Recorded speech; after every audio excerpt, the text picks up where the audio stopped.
Properties of 0. When 0 is added or subtracted from any number, the result is the number itself. 0ని ఏదైనా ఒక నెంబర్కి add చేసినా are ఆ number నుంచి subtract చేసినా సేమ్ నెంబర్ వస్తుంది అని అర్థం. Example 4 + 0 is 4 and 18 + 0 is 18. 6 - 0 is 6 and 24 - 0 is 24.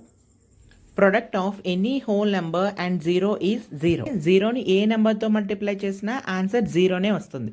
For example, 4 × 0, 0. If we divide 0 by any whole number, the result is 0. అంటే 0ని ఏ హోల్ నెంబర్తో డివైడ్ చేసినా రిజల్ట్ 0నే వస్తుంది. 0 divided by 10, 0. And 0 divided by 4, 0. If power of any number is 0, then the value of that number will be 1. ఏదైనా ఒక నెంబర్కి power 0 ఉంది అంటే దాని వాల్యూ వచ్చేసి 1 అవుతుంది. 4 power 0 is 1 and 98 power 0 is 1.